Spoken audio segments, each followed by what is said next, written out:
नारायण नारायण नारायण नारायण नारायण नारायण नारायण राम। मनुष्य ने ज्ञान विज्ञान व अध्यात्म से आसमान में पक्षी की तरह उड़ना सीख लिया।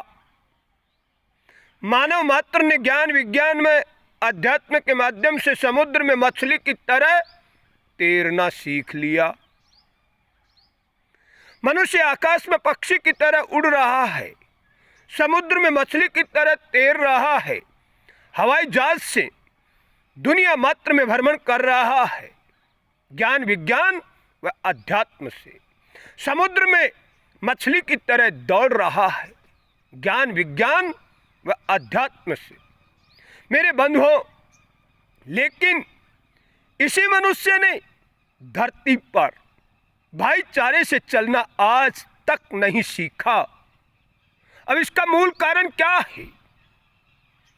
हर युग में मूल कारण मानवता जागृत न होना, वर्तमान भूतकाल व भविष्य में जो राजनेता राजनीति करते हैं, जो राजा राज करते हैं।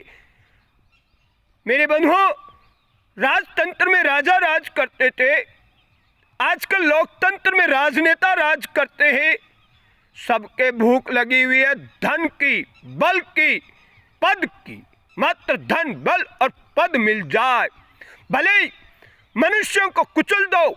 आजकल रोज आप नई नई खबरें सुनते हो। छत्तीसगढ़ में, वहां उस स्टेट में, उस राज्य में, उत्तर प्रदेश में, जहां जहां की आप विशेष घटनाएं सुनते हो, लोग पैदल चल रहे हैं, उनके ऊपर गाड़ी चढ़ा देते, लोग गाड़ी वालों पे पत्थर बरसाते, उन पे गाड़ी चढ़ा देते। मेरे बंधुओं, विचार करो, क्या यही मानवता है? क्या वर्तमान के जो राजा है, लोकतांत्रिक राजनेता है, क्या वे मनुष्य मात्र में यही राग और द्वेष रूपी दैत्य को सदा जीवित रखना चाहते हैं? मनुष्य मात्र में देवत्व गुण, सत्य तत्व गुण क्यों नहीं आप प्रवाहित होने दे रहे हो? आज कितने धर्म के मत मतांतर के लोग हैं, लेकिन किसी भी धर्म मत मतांतर के लोग दूसरे धर्म मत मतांतर के लोगों को श्रेष्ठ सुनना ही नहीं चाहते, श्रेष्ठ मानते ही नहीं, क्योंकि हर धर्म का अनुयायी अपने आप को श्रेष्ठ समझता है। लेकिन मानवता के लिए उसके पास कोई प्रश्न नहीं है, कोई प्रश्नवाचक चिन्ह नहीं है कि मानवता जागृत कैसे हो?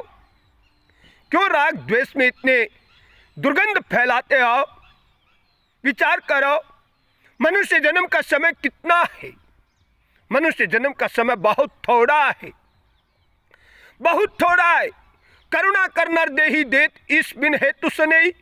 परमात्मा दया करके मानव देह देते, और मानव देह प्राप्त करके जिसने देवत्व गुण नहीं अपनाए, परहित में रत नहीं हुआ, दूसरे का कल्याण कैसे हो, दूसरों के भला कैसे हो, इस भाव से ओतप्रोत नहीं हुआ, क्या वो मानव कहलाने योग्य है?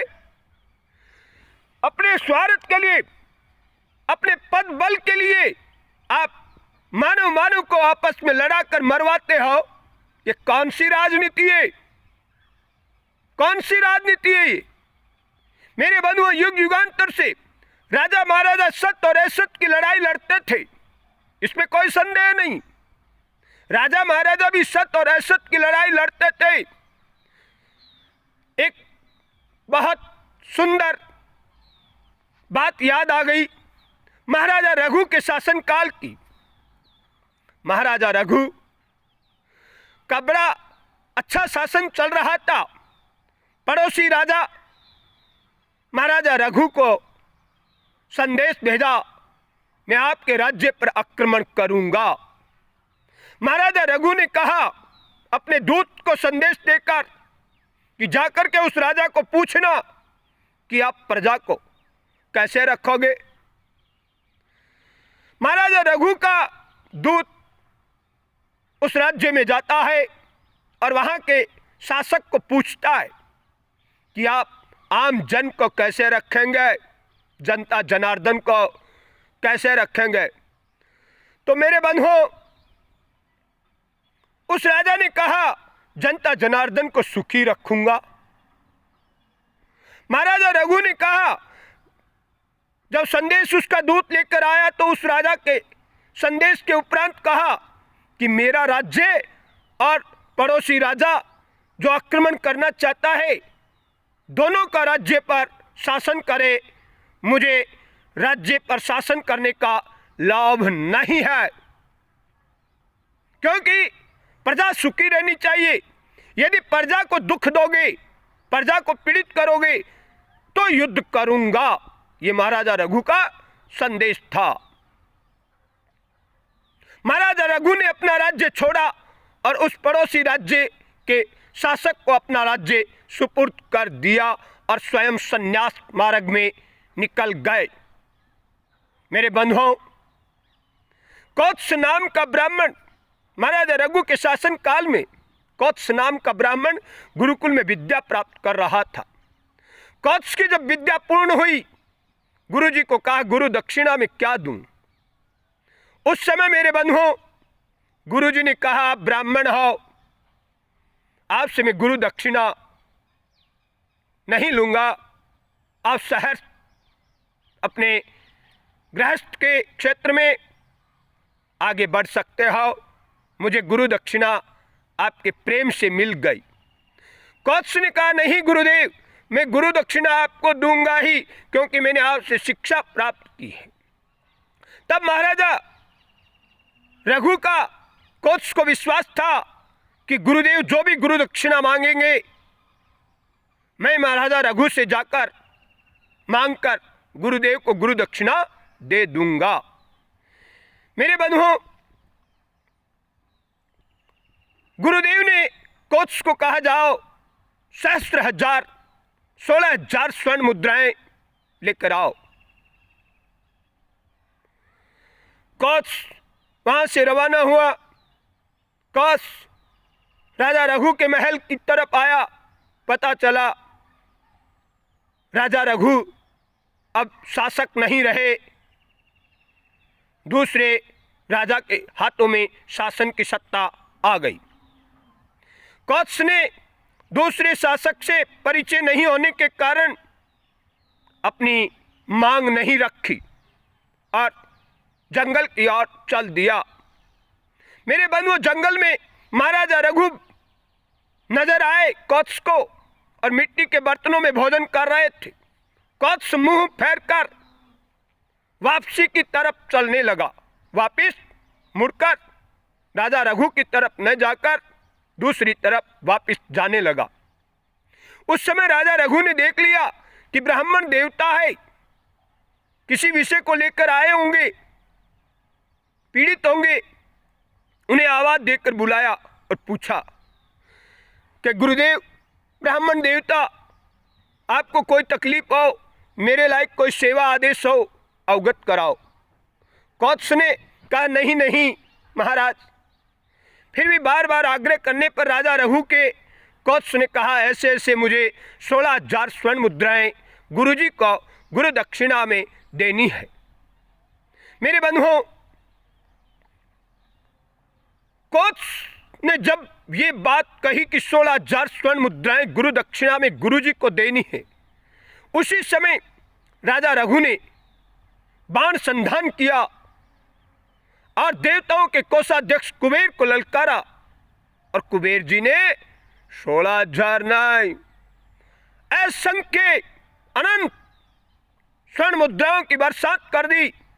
और महाराजा रघु ने कौत्स को कहा ये सभी आपके लिए है, मेरे लिए नहीं।